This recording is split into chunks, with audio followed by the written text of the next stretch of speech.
morning, sir. Good morning, sir. Good Good morning. morning, sir. Good morning. Good morning. Good morning. Because of some miscommunication, I am delayed, but we will start from where we left. Anyone who remembers where we have, on that day, where we have left? I think this is the point. Sir. We are in moral, difference between moral and ethics. That we have finished. Yes, we have finished that. Yeah. So we'll start from there. Just a minute. We'll start from there. We are discussing on moral and ethics in that day. Yeah. Am I right, sir? Yes. Okay. Thank you, sir. So we will start from here. This is like next is ethical issues.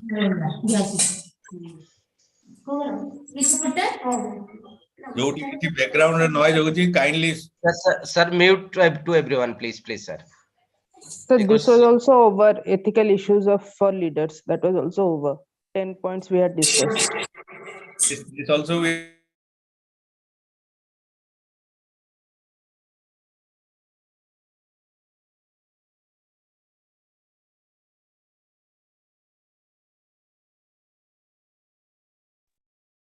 This we have finished. Okay, but let us just go with that, and then we will commit when I finish this module. Ethical issues with leaders.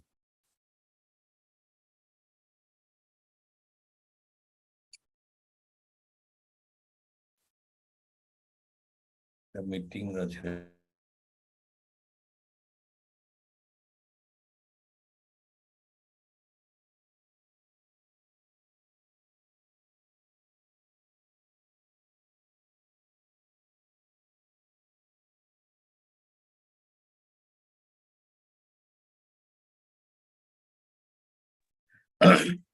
So ethical issues for leaders: justice, respect others, honesty, humane, focus on team building, and others are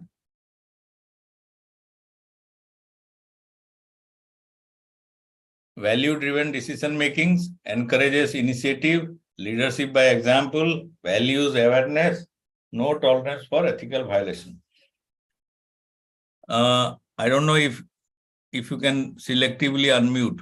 If you can selectively unmute, I think it will be okay. Someone who wants to speak should unmute himself. The question is, what is value-driven decision making?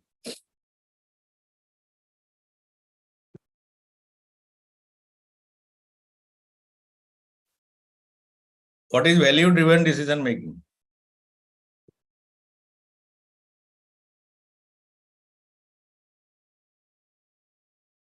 Sorry.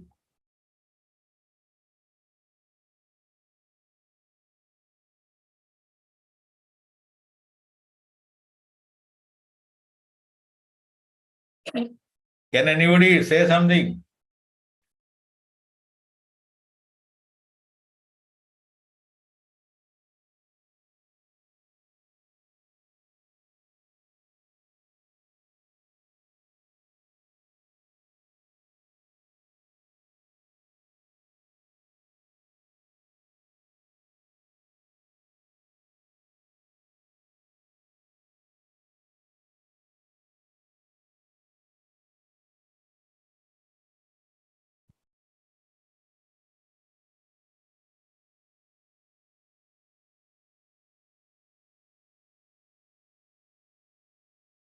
I know you are in mute. I have tried to unmute the one who wants to speak. Please see if it is working.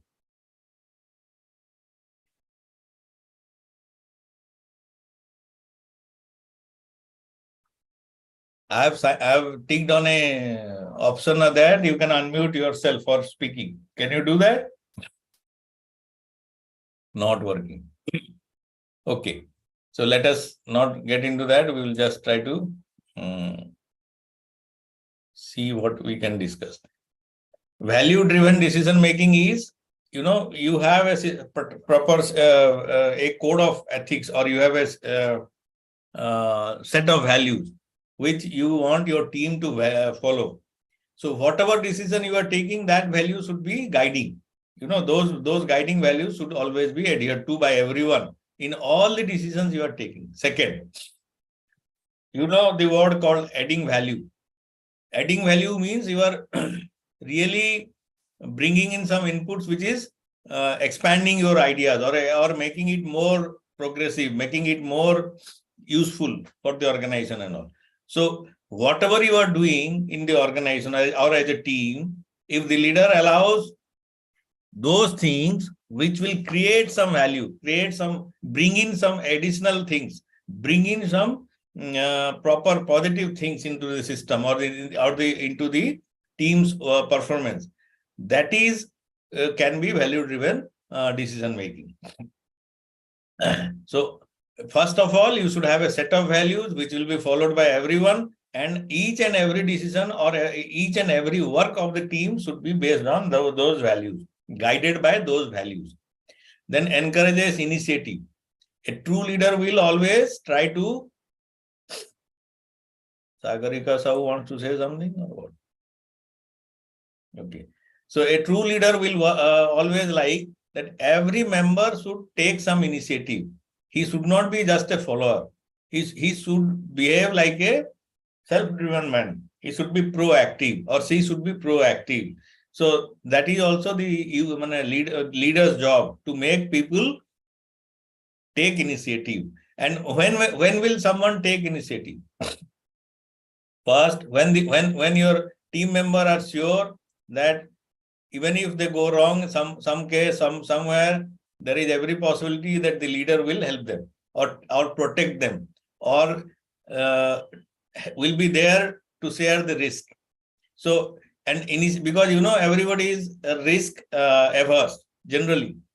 Generally, we are all risk averse, and taking an initiative will make you get into that. There is every possibility that you will be landing up in some risk, and that is where the people will simply not being ready to take any initiative. They will only follow the diktat of the rules or the decision of the leader and enjoy, because by doing that they will at least be able to say, if something goes wrong, that we have followed you, and whatever consequences is there because of what you have decided, not that they have taken any initiative and the team is facing some issues. And leadership is by example. Actually, by example means whenever there is a very difficult situation, you maintain your calm, you take a very positive decisions, you demonstrate how to handle a very critical situation. All that if you do, your team will be benefited. Your team will be really, they will all be able to emulate you and follow your footsteps and all. Then values awareness.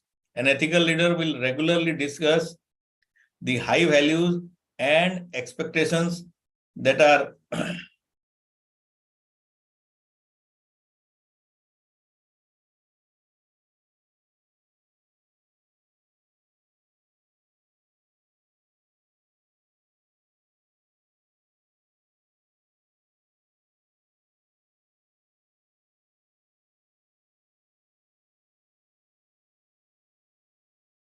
as well as organization.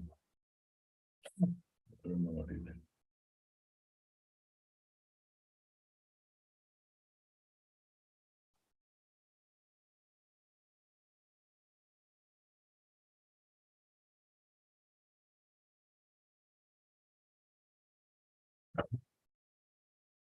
So whatever value system we have decided for the team, everyone should be made aware of that.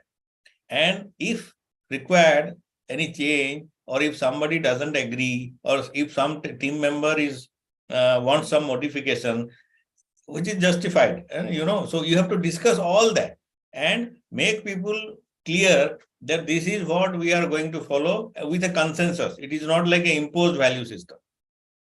So that is also a rule. No tolerance for ethical violation.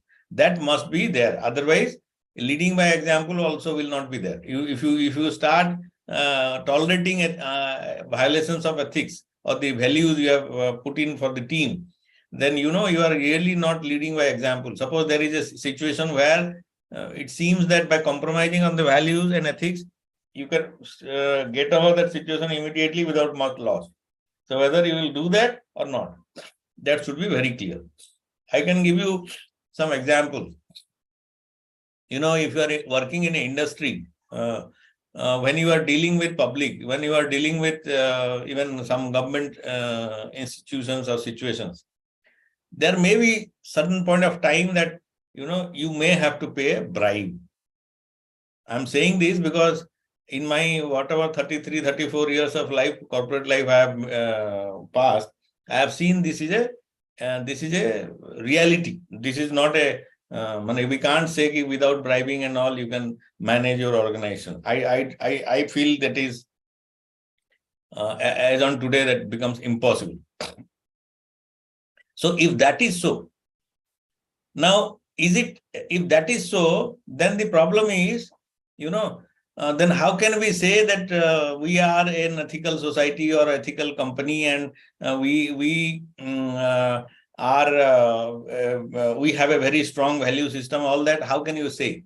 But see, when you are working in such an environment where certain things have to be done to survive or to run your business, in such a case, if you again with discussion within your group and all make clear that we are not taking bribe, we will only give bribe in certain cases, or we will compromise on our values in certain cases. So if you can again have a system. I'm not saying you do that. If you can survive without bribing, without any corrupt practices, nothing like that, you should get into that. But when you feel that certain things have to be done, then it should be done in a very clear-cut way. I know, companies, when they acquire land, suppose in 2,000 acres, 5,000 acres, there are a lot of money transactions are done. You are paying the persons who are opposing, in a way you are paying more, even though they may not deserve that. So all that is done by a company. But ultimately, I have also seen in cases where the company people also take money for themselves. They, in the name of somebody, they earn something. So that is where I feel as an organization you are failing. And I know such organizations, they have gone into trouble because, their employees were corrupt. Giving a landowner some extra money is one issue, but making money out of that issue is another. So if your team is so clear, if you as a leader have made things clear, then there is every possibility that your team will still adhere to the basic norms. I don't know if I have made you understand what I am trying to tell, but that is where you have to really think, and that is the thing which you should keep in mind. So while working in your organization, you will be facing such issues every day. You will find some government officials doing this, some other people doing that. When you are talking, even recruiting persons, you may have pressure on recruiting someone, and you have to still see that suppose you cannot avoid recruiting someone under pressure, but you should not allow that person to vitiate the atmosphere you are working in. So that as a leader, you have to even think of that, and you have to have a strong team to back you up. And the team will only back you up if they have faith in you. This is what we have already read. So the leadership is a real challenge, and you have to be very, very careful in doing all this. Commit to act ethically in everything you do. No excuses, no rationalization. This is what I was trying to tell you. There may be excuses, but that excuses should not be for personal gain. That excuses should be for company's gain. I think you will be able to appreciate that something is done unethical in a larger sense, but it is in the interest of the company working on that. I'm not saying you adulterate your product and make extra profit. That is not ethical. But suppose, as I said, during land acquisition, you are acquiring 2,000 acres of land, and there are some mischief mongers who are really putting obstacles to even getting a clear land holding. So by that, if you are doing something to get over that, that is something like that should be a excuse at least to realize the company's motto. I can give you one thing is, suppose some people are creating mischief. You can do one thing. You can try to pacify them with money or some benefit or some benefit from the company. They give them some post, give them some contract or something like that. That is one. Another way can be you hire some gundas and beat them or kill them or do whatever. So now all of you can appreciate which one is more ethical and which one is less ethical. So that is where I am saying, when you have to take some decisions which generally may appear unethical, but if it is in the interest of the company, in the right interest of the company, not that in the interest of your own self, then again, but all that will come, or all that will be known by your team if your commitment is high. If they see that this fellow is committed to the job, to the role, to the target the company has given. Now, let us talk of marketing. If some targets are unnatural, terms are unachievable, and because the higher bosses have given you as a leader are also accepting that and putting undue pressure on your team, then you will not be a proper leader. In that case, I'm not saying go and oppose your top management and make them feel no, sir, whatever you are doing is wrong, my team. That should not be the way. The way should be like, you try to convince the both sides that no, this target is not achievable, there is some issues. And if they agree to scale down, very good. And if they do not agree to scale down, make your people believe that let them try 100%, 110%, do whatever they can achieve. And you as a leader will try to sell that idea at the end of it to the top management and see that these people, their efforts are rewarded or at least recognized. So there are many ways. In practical situations, no, there are many ways. But all of these needs commitment. If your top management believes you that you are a committed person, if your team believes that you as a committed person, then their response towards your actions will be different. So that is what commitment will ensure. Next is anticipate, be ready to deal with ethical challenges before they occur. That you have to be, that is what is one of the biggest requirement for a leader. Personal values, write down your personal values. They can serve as your moral compass. Shared values. In your work group, collaboratively develop your group's shared values based on each person's personal values. Counsel, have a small trusted group of advisors, perhaps outside your work group, with whom you can discuss ethical dilemmas in confidence and gain their counsel. By thinking about your integrated legacy tomorrow, you are more likely to make better decisions today. Now, legacy, I think we have discussed, but legacy is what you leave behind for the next generation. Leave behind not in terms of monetary things or properties, but leave behind the history, the way you have dealt with things. That is called legacy. In a particular situation, how you have dealt with certain issues. If that is there, the next generation can follow that. If they have seen that a company affords ethics over a period of time, then the next generation will also be prompted to do that. If the company says that if the company is committed to welfare of the community around it for years together, then anyone who is joining now or taking over the reins tomorrow will ultimately have that legacy to follow. One instance can be, I don't know if anyone of you is aware, Cyrus Mistry, who is now no more, was elected as chairman of Tata Group after a very elaborate process. And he was also removed unceremoniously after a particular point of time. What I understand from the situation, or whatever I have gathered from industry sources, is that, Cyrus Mistry was a committed fellow. He was not having any self-interest or whatever. He was a good fellow. He was leading right. But the problem is, he at certain point of time went against the legacy of Tatas. Like in one case, he was even thinking of, this the way Tata Motors were suffering. Tata Motors was really doing very badly, and Tata have hired one person from outside to look after the company, to revive it. And by the time they have also acquired Tata Jaguar Land Rover. But when Cyrus Mistry took over, he saw that this was a big fallacy and he was thinking of even quitting that, Tata Motors. And in Tata Group, firing people, closing down things are never seen as a solution. They as a group have a legacy that they will continue with things and try to revive them, come what may. So that is what, being chairman of a group, you can take decision. Nobody can stop you from doing that. When you are a chairman, you have that power.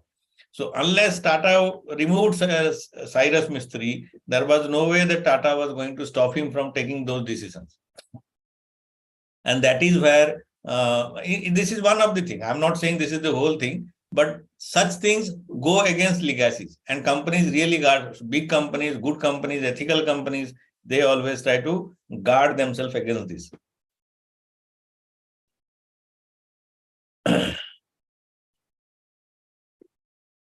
Sanctuary, have a place of sanctuary where you can reflect in solitude. Your inner voice gets shut down in our franchise world. So find a place to meditate, hike, bike, or just relax. This is required for a leader, because you are going through so much things. Sanctuary doesn't mean that you have to go to some forest. You don't have to go to some cave in near Badrinath, or you don't have to really do something which is not required, but you should find, or you should reflect upon your actions and everything for some time, keeping quiet. It is neither going to foreign holidays and all, because you are tired and all, you want to take some holidays. You can take even holidays inside your house. You can shut yourself down for some time and think back. So that is what is needed for a leader to do, succeed. And courage. Leadership is all about courage. There is no second opinion about that. Without courage, one cannot be a leader. The leader should have the courage to take those decisions which are really risky. So that is the point. And I think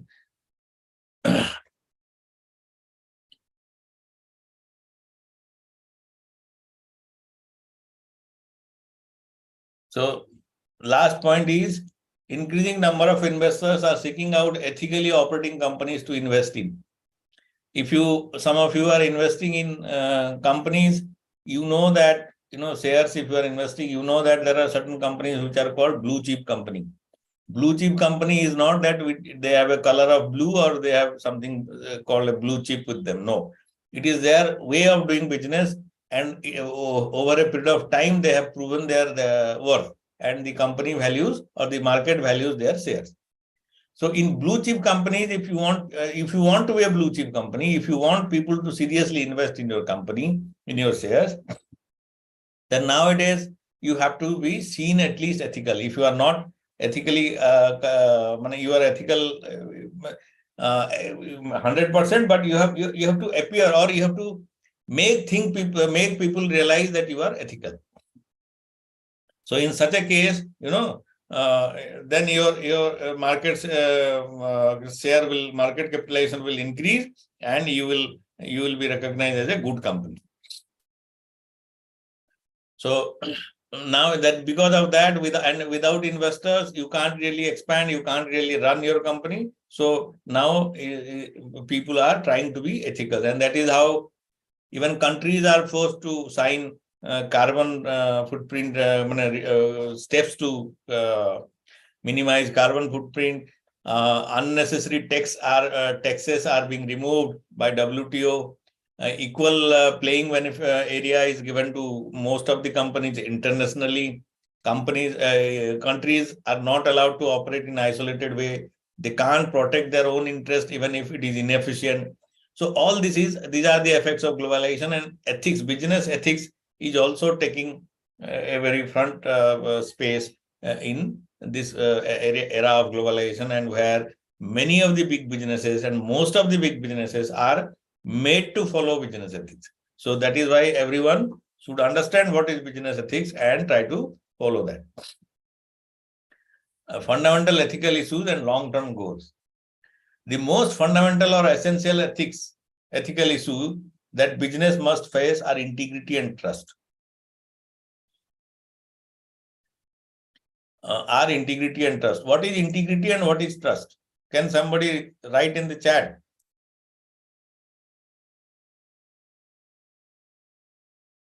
Integrity is what?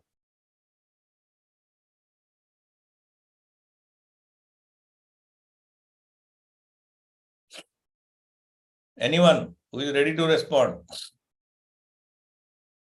I see numbers are leaving, students are leaving. That is okay, but some people should try to answer.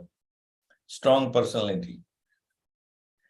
Integrity is not strong personality per se. Integrity is it is a sign of strength, no doubt. But it is like, you keep on repeating the same action, or you keep on doing the same thing at every time you face the same situation. Integrity means honesty, uprightness. No, doing right thing without getting credit. No, it is not that. But doing right thing every time. When suppose you are supposed to take an action in a particular situation in a particular way, then integrity is you keep on doing the same thing when the same situation arrives every time. So akhandata is in terms of integrity of nation, but akhandata is also in terms of your behavior. If you show integrity, you will behave same way in the same situation whenever it occurs. So that is what is integrity. And next is trust. That we know that trust is one of the biggest thing for leadership. It is also one of the biggest thing for your any country, everything. And even if you want to survive,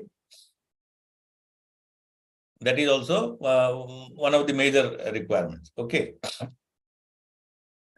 A basic understanding of integrity includes the idea of conducting your business affairs with honesty and a commitment to treating every customer fairly. So integrity in a company will also be this. If you have 100 employees, if you are for the same reason and for a particular case, if you are behaving equally to the 100 employees, then your company can be termed as having integrity. If you start behaving differently with different people under different situations, on the same situation, not the different situation, then you are lacking integrity.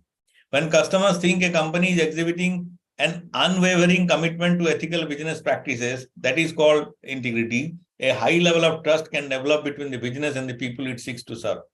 A relationship of trust between you and your customer may be a key factor in your company's success. Similarly, ethical behavior brings in trust of employees on the organizations and promotes long-term association.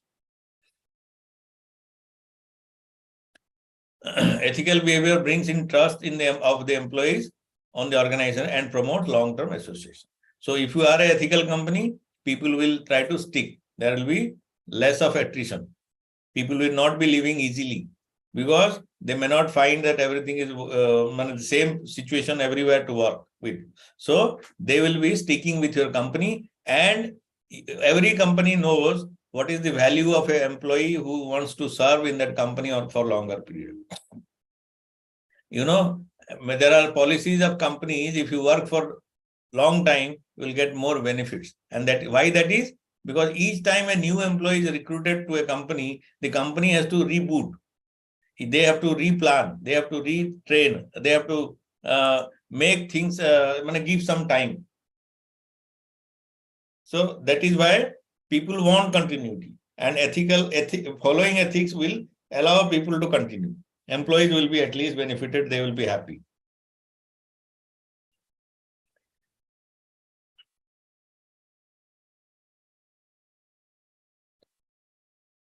And good of society and mankind.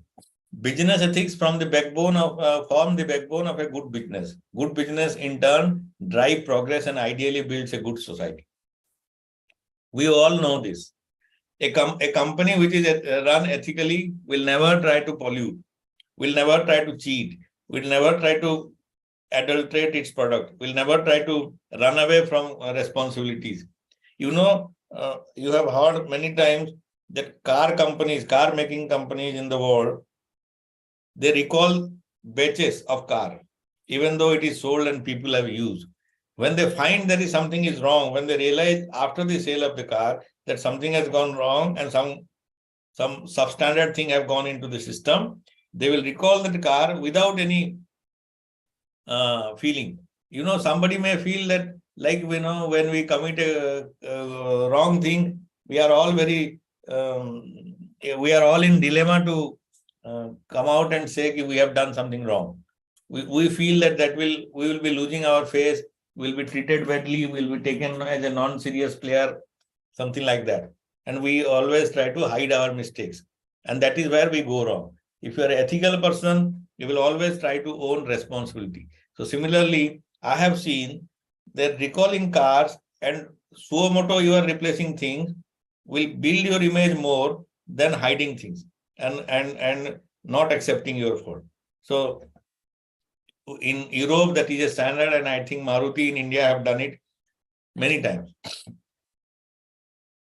So accepting your fault is a part of being ethical.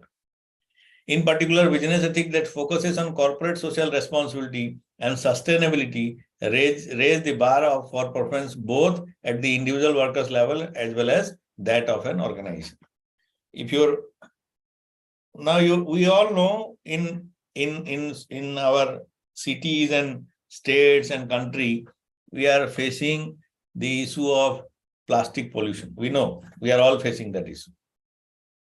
And many of you will be able to point out why we are facing this issue, why this is becoming a very big issue. You know, the government once, suppose they say that we ban plastic. Now it is the duty of the system to devise something which will support the system to run without plastic. Now you need carry bags. Every day we are seeing, whenever we go to market and all, we are people who do not take bags. Earlier, you know, when there was no plastic bags, I remember in my childhood, every time you are getting out of your home, people generally carry bags. Because they knew that if they buy something or bring something, there is no way they can carry it. There was no way you can get plastic bags. And that is how this plastic bags came into existence, because people do not have the practice of taking bags. But I have seen earlier, you know, when people were driving cycles when there were no scooter, no motorcycle, nothing. The cycle was the only instrument available for traveling. Everyone will have a bag, extra bag, either on the handle or somewhere. So whenever they buy something, they can put in that bag and go back. Now, if in the present circumstances, we know that the use of plastic bags is so prevalent. But banning them, we have also known that it is not succeeding. We have seen that plastic ban has never helped. And yesterday also, there have been a meeting with the BMC and they want to impose this ban. But banning that is not the solution. Not the only way we have to. If you want to eliminate use of plastic, then you have to develop other modes. Like now, if you go to Apollo Pharmacy, you will find biodegradable bags. They are semi-plastic bags, but they can be left in the environment and they will degrade themselves. They will mix with the soil after some time and they will not harm. It has been tested. So if you have biodegradable products, then there is no issue. You can have carry bags. But there is a disadvantage is biodegradable products do not have the same strength as the plastic bags. So we have to find certain issues. Now you see bigger companies, many companies have stopped giving you plastic bags. You go to Reliance outlets, you go to Tata Chroma and others. Now they are also giving paper bags. Paper bags are not bad in terms of as compared to plastic bags. But paper bags again are based on paper, which requires trees or at least wood. Now, where from wood will come? That is another issue. We can't cut trees. So, charging for it also. By not charging, giving plastic bags for free, we are taxing ourselves. We have made this world uninhabitable by polluting with plastics. We want to save 1 rupee or 2 rupee or 4 rupees, and we pollute the world beyond 10 rupees or 100 rupees. Cleaning will cost us hundreds of rupees, then changing our habits of not using plastics. In most of the nowadays, because I also forget to take bags, but whenever I go to buy, I will try to avoid taking a plastic bag. I hold things in my hand and try to bring it. So even if required, I will go twice. And if sometime I remember, I take the bags. But cost of one bag is not the issue. Issue is the cost we are paying as a society. So that is where our appreciation of the fact also remains incomplete. So without business ethics to guide people at work, it would be all about just making money. To understand this, let us try to answer the following. If the business community takes up issues of orderly parking in front of their premises, will the traffic situation be impacted? I think many of you will say yes. Hopefully, I don't know if you say yes. But in our case, in Bhubaneswar, we don't have parking places in front of mall. And none of the malls or none of the people who are running those dukans or superstores are ready to even bother about parking. Only when you have a marriage in a mandap, nowadays you see that they engage people for parking. They will have people who will guide you for parking so that your vehicles are not left on the road.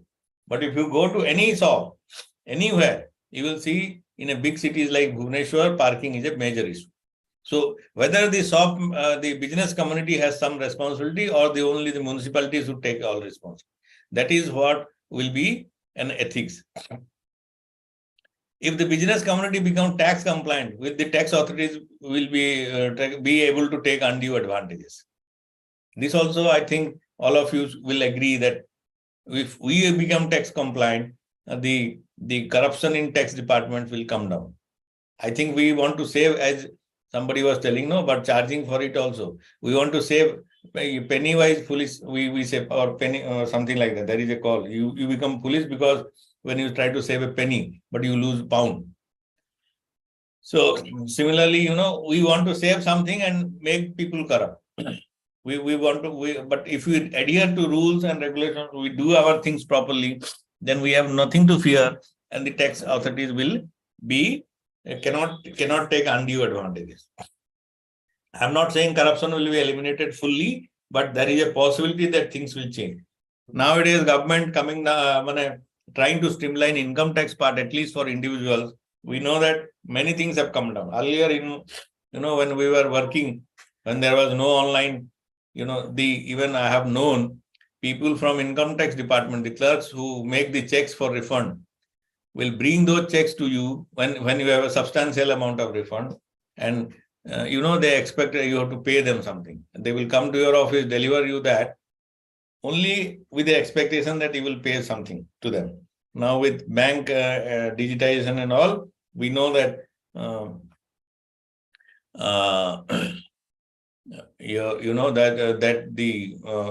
that part is coming down. That corruption is no more, because you file a return now and you will get back your money within a particular time, because government has fixed some guidelines, things are streamlining. So that is how you have to do. You just can't say, okay, I will eliminate something without having a proper framework to have that. But there is no doubt. But even if business ethics is followed in all organizations, in all our transactions, our society will be will be a better place, and we will be eliminating many wrong things from our society and having better life. So that is what is in the end of this is the end of module 3. And next class, I think we have 4 classes from the balance 4 classes. So all that we will take on and we'll try to finish module 4 and 5. I will share the PDF for module 3 to Rasmi madam, and we will do that. So we'll stop at this. Okay.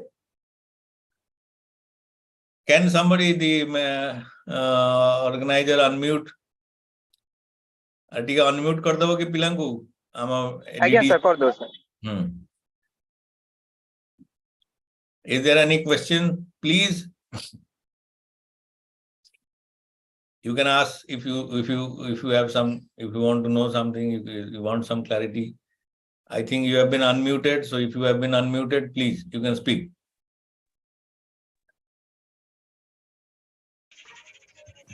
No, sir, clear it, sir. This is Subrat this side. Okay. You are clear. Anyone else?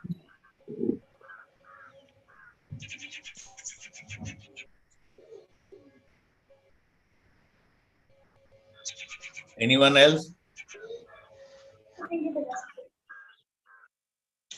No, sir, we got it, sir.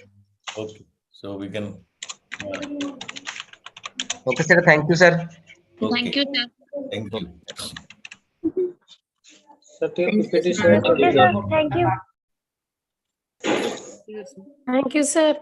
Thank you. Thank you. Sir PPT share कर देंगे। Thank you, sir. आज ही दे पहले रश्मि madam को।